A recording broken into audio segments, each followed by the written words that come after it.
반갑습니다. 타임 레버리지. 시간을 들여 막대한 수익으로 치환한다. 목요일이죠? 오늘도 좋은 하루 보내셨으면 좋겠고요. 지금 암호화폐 시장이 조금 기간 조정에 다시 빠진 것처럼 보이고 있는데 우리는 지금은 축적을 잘 할 시기라고 제가 강조를 드렸습니다. 천천히 꾸준하게 우리가 집중하고 있는 코인들 수량에 집중하면서 천천히 시간을 들이신다면 반드시 올해 연말에 여러분들이 웃을 수 있는 좋은 수익률을 만끽할 수 있는 시기가 도래한다라는 것, 짧게 보지 말고 중장기적으로 보자. 그리고 XRP 같은 경우는 반드시 내년 연말까지 보자라고 제가 말씀을 드렸죠. 이 점 참고해 주시면서 가치 투자 이어가 주시면 좋을 것 같습니다. 제가 얼마 전에 한 행사를 좀 다녀왔어요. 여기 스위스 코리아 이노베이션 위크라고 해가지고 스위스와 한국의 인사들이 모여서 과학의 날로서 굉장히 중요한 4차 산업혁명을 준비하는, 즉 블록체인과 인공지능이 탑재되는 시기를 천천히 준비하면서 그들끼리 어떻게 연구하고 기술을 발전시키고 있는지에 대한 공유하는 그런 자리, 그런 포럼이었거든요. 제가 리플 유튜브 타임 레버리지를 운영하면서 굉장히 많은 구독자님들과 소통을 하고 있잖아요. 그 부분에서 정말 좋은 것이 제가 정말 직장 생활만 한다면 절대 만날 수 없는 사람들을 만나고 있거든요. 정말 여러분들 잘 생각해 보셔야 되는 게 리플을 오랫동안 투자해 오신 분들을 만나보잖아요. 물론 다 그런 것은 아니겠지만 사회 기득권층들이 정말 많습니다. 정말 부를 이미 이루신 분들이 리플에 오랫동안 투자하신 분들이 정말 많거든요. 그분들이 저한테 이메일이 와주시고 연락이 와주시면서 이런 행사가 있는데 올 수 있으면 와라. 이거는 전국에서 100명만 갈 수 있는 그런 행사였는데 참 감사하게도 초청을 받았습니다. 여기에 오는 연사들을 좀 보게 되면은 이 카이스트 교수님들도 계시고요. 이 UGH라고 하는 스위스의 취리 대학교거든요. 이 취리 대학교 같은 경우는 스위스에서 가장 큰 규모의 대학교라고 불리는 굉장히 명문학교로 유명하거든요. 그 박사과정까지 완료한 교수진들이 와서 현재 블록체인과 AI 생태계가 실생활에 어떻게 융합이 되고 있는지에 대해서 설명하는 그런 자리였어요. 굉장히 저명한 그 교수진 그리고 기술진 분들이 와주셨고, 이 주최 기관과 후원사를 좀 봤을 때 스위스 한국재단뿐만 아니라 여기 한국연구재단 들어가 있고요. 과학기술정보통신부 들어가 있는 거 보이죠? 굉장히 영향력 있는 행사에 다녀왔다. 제가 이 부분에서 얻어왔던 그런 정보들을 오늘 좀 공유해드리는 시간을 가지려고 합니다. 한 유튜브 구독자님을 통해서 이렇게 영광스러운 자리에 초대해 주셔서 굉장히 저 또한 감사하다는 말씀 영상을 통해 다시 한번 좀 말씀을 드리고요. 이 스위스 코리안 이노베이션 위크에서 어떤 주제로 그리고 어떤 블록체인 기술이 지금 현재 실생활에 융합이 되면서 세상이 바뀌어가고 있는지에 대해서 말씀드릴 수 있을 것 같아요. 여기 보이죠? 구글과 아마존의 모습이 보이고 있고요. 2008년도에 비트코인의 탄생 그리고 2013년도에 이더리움의 탄생으로서 그 블록체인의 역사가 시작되고 있다는 것, 그 이정표가 나오고 있는데 여기 나와 있는 이분이 취리 대학교의 박사과정까지 완료한, 그리고 조셉 루빈이 이끌고 있었던 그 ETH 스위스에서 직접적으로 근무했던 연구진이더라고요. 제가 이 연설을 듣고 나서 개인적으로 찾아가가지고 이더리움에 대해 그리고 XRP에 대해서 굉장히 많이 좀 물어봤던 시간 또한 가졌습니다. 이 해당 장표처럼 현재 스위스는 이 FINMA, 스위스의 금융시장 감독청이죠. 그리고 우리가 잘 알고 있는 국제결제은행 BIS, 그리고 스위스의 국립은행 SNB를 통해서 계속적으로 블록체인에 대해서 연구하면서 혁신을 주도하고 있다라고 나오고 있고요. 스위스는 이 분산형 플랫폼 연구를 주도하기 위해서 연구 전문성과 규제 실무 모두에서 역량을 보유하고 있다라는 이런 인사이트가 나와 있죠. 실질적으로 이 분산 원장 기술이 탑재가 되면서 금융 솔루션 또한 굉장히 송두리째 바뀔 수밖에 없다라고 제가 말씀을 드렸습니다. 그뿐만 아니라 여러 가지 플랫폼에서 이 분배 메커니즘에 대해 설명하는 부분에 우리가 잘 알고 있는 그런 토큰들이 좀 보이고 있죠. 테조스라든지 폴카닷, 에이다, 그리고 캐스퍼 언급되고 있는데 이런 토큰들이 연관되는 플랫폼이 어떻게 현재 운영되고 돌아가고 있는지에 대해서 설명을 해준 부분이었고요. 이런 프로젝트를 연구적인 측면 그리고 기술적인 측면에서 들을 수 있어가지고 저 또한 굉장히 좀 새롭게 와닿았던 것 같아요. 이 많은 스위스의 인사들, 고위급 임원들이 와서 그들이 함께 나눴던 것은 바로 이 블록체인과 인공지능이 실생활에 입혀진다라는 그런 부분이겠죠. 그 부분에 있어서 이 취리대학교 블록체인 센터의 박사 박사급 연구진이 와가지고 이 분산 원장 기술이 현재 계속적으로 은행의 망, 실시간 결제망에 입혀지면서 송두리째 바뀌는 금융의 망이 준비되고 있다. 플러스 난민들을 대상으로 그 금융에 소외된 계층들을 대상으로 어떻게 블록체인 생태계가 포용할 수 있는지에 대해서 강연을 해주셨거든요. 제가 이 강연이 끝나고 직접 찾아가서 리플 XRP에 대해서 좀 물어보면서 어떻게 생각하는지 좀 여쭤봤더니 사실 연구를 좀 실질적으로 진행하는 분들이다 보니까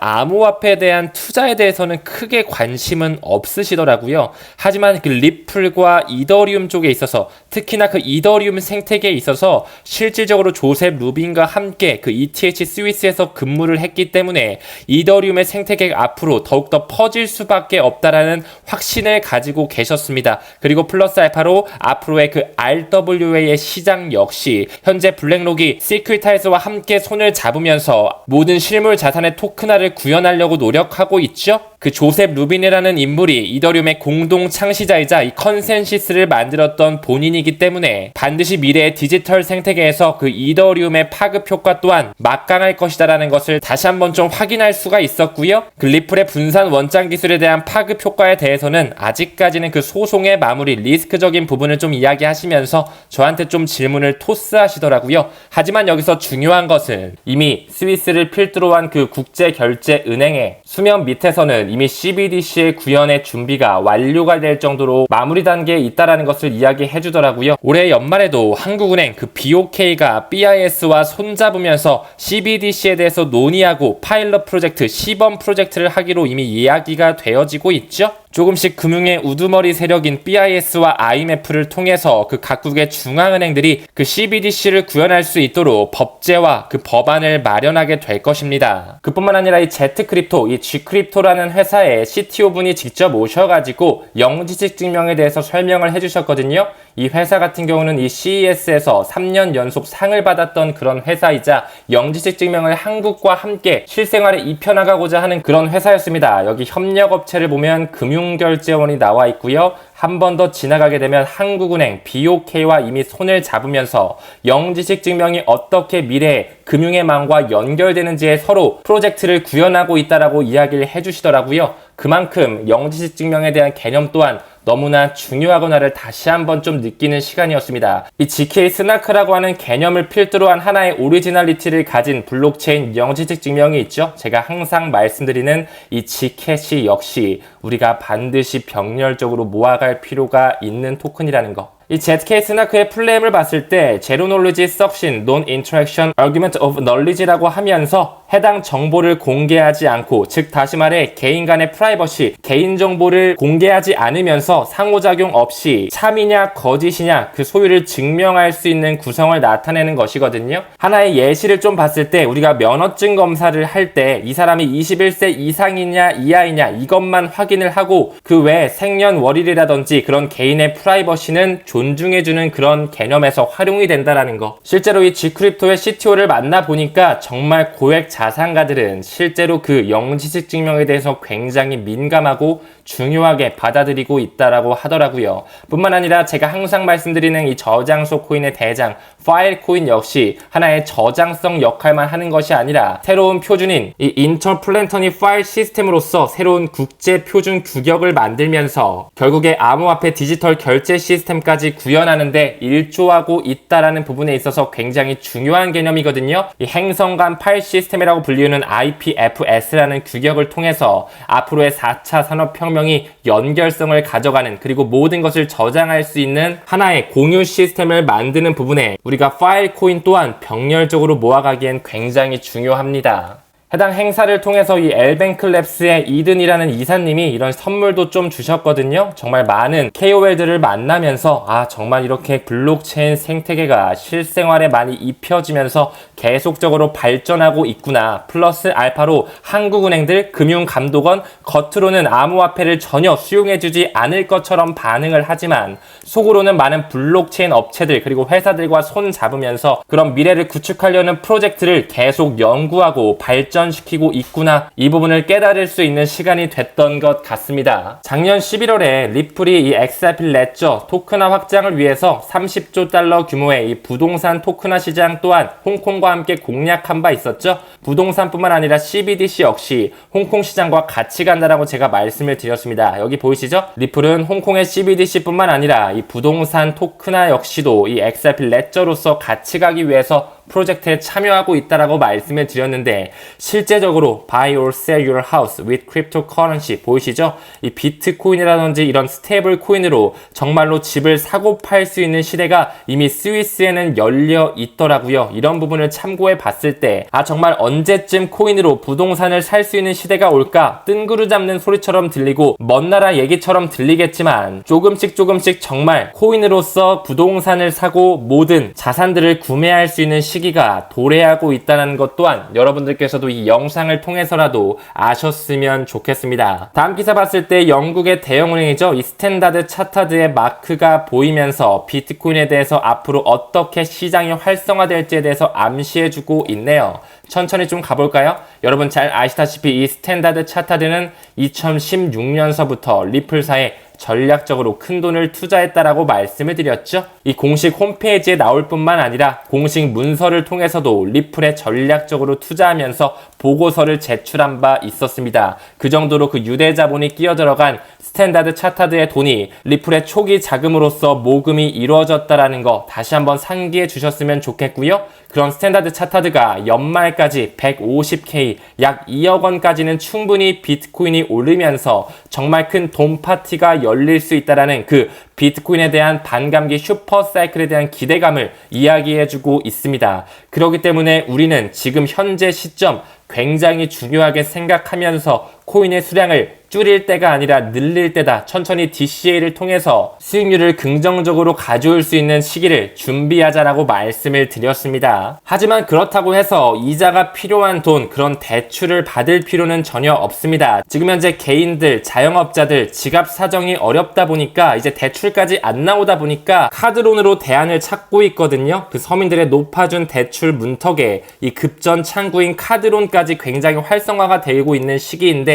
우리는 이렇게까지 투자할 필요는 전혀 없습니다. 반드시 여유 자금으로 본인의 재정 환경에 맞게 무리하지 말고 투자하는 것 또한 굉장히 중요하게 생각해 주시면 됩니다. 다음 기사 봤을 때 이 스위프트에서 ISO 2002 메시징 표준을 점점 탑재하려는 움직임이 보여주고 있죠. 이제 기업 결제 추적을 위해서 새로운 어플리케이션 프로그래밍 인터페이스 채널을 개설하면서 점점 새로운 국경 간 결제 시스템을 만들고 있구나. 이제 슬슬 스위프트 1.0이 아닌 2.0의 망으로 블록체인이 탑재된 새로운 금융의 망, 송두리째 바뀐다라고 말씀을 드렸죠. 하나의 국제 메시징 표준이 중심적으로 입힌다라는 것 우리는 반드시 알아주셔야 된다. 이 새로운 국제 메시징 표준을 탑재하면서 리얼타임 페이먼트, 실시간 결제가 가능하게끔 그 스위프트와 연결성을 가진 BIS, IMF 국제기구뿐만 아니라 각국의 중앙은행들 그리고 페이먼트 시스템을 담당하고 있는 그들이 손을 잡고 있다라고 말씀을 드렸죠. 여기서 우리가 코어를 잡아야 되는 것, 제가 정말 귀가 닳도록 말씀을 드리는 것 같아요. 그 스위프트망에 연결되는 ISO 2002 RMG라고 하는 등록 관리 그룹에 리플 네트워크가 탑재되어 있다는 것을 명심한다면은 그 스위프트 2.0의 망이 구현됐을 때 이 리플 네트워크가 중점적으로 생태계를 장악하면서 도매용 CBDC에 이동해 유틸리티로 활용된다라는 것 말씀을 드렸죠. 왜 리플렉과 스위프트가 동시에 합류가 되어 있고 비자와 마스터카드 같은 그런 카드의 기득권사들이 들어있는지, 그뿐만 아니라 뱅크 오브 잉글랜드, BIS 그리고 뱅크 오브 코리아 한국의 중앙은행 또한 어깨를 나란히 하고 있죠. 미국의 상품 선물 거래위원회 그리고 유럽의 중앙 예탁기관 클리어스트림과 유로클리어 병렬적으로 들어와 있고요. 뿐만 아니라 미국의 중앙 예탁기관인 DTCC 그리고 유럽의 중앙은행 ECB, 더 나아가서 유럽의 결제위원회 EPC까지 왜 모든 기득권사들이 이 ISO 2002 RMG 그룹으로 리플렉과 함께 등재가 되어 있는지 집중해서 내년까지 반드시 XRP의 수량을 채워가시길 권장드립니다. 한 분석가가 이 차트의 패턴을 좀 가지고 왔거든요. 이 위에 있는 그래프가 2016년에서 17년의 XRP의 가격 흐름도, 이 밑에 있는 게 바로 2023년부터 현재까지의 가격 흐름도인데 굉장히 유사한 패턴을 보이고 있는 게 보이시죠? 그리고 지금 현재 고래들이 엄청난 축적 그리고 알 수 없는 지갑으로 계속적으로 XRP를 매집하고 있다라고 말씀을 드렸습니다. 어느 시점에 XRP가 폭발하면서 가격 상승이 나올 수 있다라는 거, 우리는 이 포텐셜을 반드시 인지해 주시면서, 하지만 XRP에 몰빵하자는 이런 얘기는 아니라고 말씀을 드렸어요. 분산 투자도 해 주시면서 우리는 이 4차 산업혁명 전반의 투자를 걸쳐서 시대의 흐름을 지켜보자라는 것, 이 부분에 조금 더 포커스를 맞춰주시면 좋을 것 같습니다. 전혀 조급해할 필요는 없다. 이 부분이 중요하겠죠? 이 XRP 강세 돌파 목표를 15에서 20달러까지 좀 얘기를 하고 있는데, 우리는 이 가격 그리고 XRP의 소송이 언제 끝나는지에 초점을 맞추기보다는 제가 오늘 언급드렸던 그런 토큰들 왜 투자를 해야 되고 실생활에 어떻게 입혀지는지를 보면서 수량에 집중하다 보면 그들이 끌어올리는 시기가 반드시 온다라는 거, 여유 있는 스탠스로 시간을 들이시길 권장드리겠습니다. 최근에도 역시나 이 5천만 XRP를 앞당기고 있고요. 한 번 더 나가서 3억 개가 넘는 XRP를 어디론가 이동시키고 있다? 그 고래들이 왜 XRP를 계속적으로 매집하는지, 시기의 저울질이 아직 안 끝났지만 폭발의 시기가 저는 머지 않았다고 좀 생각을 하고 있습니다. 다음 기사 봤을 때 이 스페이스X가 주요 이정표를 달성했다라고 하면서 이 도지코인에 대한 커뮤니티가 다시 한번 좀 떠들썩했거든요. 일론 머스크가 한 트위터를 좀 날렸어요. 여러분 잘 알고 계시는 이 스페이스X, 그는 지구의 생태계뿐만 아니라 화성이라든지 다른 행성까지 사업 영역을 넓히고 있죠. 로켓이나 우주 산업에 있어서 선두주자라고 볼 수 있는 이 스페이스X가 99개국 그리고 300만 고객을 돌파했다라는 거. 하지만 이 스페이스X는 암호화폐를 소유하고 있다라는 거, 이는 도지코인과 굉장히 큰 연관성을 가지고 있다라는 것 또한 병렬적으로 볼 수 있어야 됩니다. 한 번 더 나가서 이 도널드 트럼프가 대선 자금을 암호화폐로도 모금받겠다라고 얼마 전에 공표했었죠. 그 안에도 시바이누와 도지코인이 포함되어 있다? 제가 팩트를 항상 언급을 드리면서 이는 간단한 밈코인으로 끝나는 게 아닌 기관의 채택이 끝났다라고 말씀을 드렸죠. 우리가 리플을 투자하는 부분에 반드시 멘탈 관리를 위해서라도 포트폴리오 분산화 작업을 할 필요가 있다라고 말씀을 드렸어요. 오늘 초반에 언급드렸던 코인들, 지금 언급되어 있는 이 코인들을 염두하시면서 멘탈 관리 잘 하시길 바라겠습니다. 오늘 한 구독자님을 따로 만나가지고 1대1 컨설팅을 좀 하기로 했거든요. 그 구독자님도 XRP의 엄청난 광팬이신데 저한테 이런 말씀을 하시더라고요. 올해 연말까지 포트폴리오를 좀 재정비를 하고 분산화 작업을 잘 해가지고 자산 증식에 조금 포커스를 맞추고 싶어서 연락을 드렸다. 타임님과 함께 컨설팅 상담을 통해서 어떻게 좀 투자 전략을 가져가야 될지 시간을 가지고 싶다라고 연락을 해주셨더라고요. 여러분들께서도 올해 업사이클링 굉장히 중요한 시점이라고 말씀을 드렸습니다. 지금은 그 세력들의 의도처럼 개미들이 털릴 때라고 하지만 우리는 절대 털리지 말아야 된다. 지금 우리는 굉장히 중요한 매집 구간으로 삼으면서 그 슈퍼 사이클을 준비해야 되는 기간이라는 것 다시 한번 좀 강조드리고 싶습니다. 왜 그 골드만삭스의 공식 문서에서 리플 XRP를 과거부터 커런시로 증명을 하고 있는지, 그들은 현재 SEC로 누르고는 있지만 내부에서는 이미 스위프트 2.0의 망의 중심 생태계 그리고 그 유틸리티의 최강자를 XRP로 지명하고 있다라는 거, 우리는 펀더멘탈의 확신을 가지면서 여기 나와 있는 비트코인, 이더리움 그리고 카르다노 에이다, 도지라든지 XRP, 폴카닷 이런 친구들에 집중해 주시면서 수량을 꾸준하게 모아가시길 권장드리겠습니다. 금일 영상은 여기서 마무리하고요. 오늘도 좋은 하루 보내시길 바라겠습니다. 우리는 모든 면에서 점점 더 좋아지고 있습니다. 감사합니다. 성투합시다.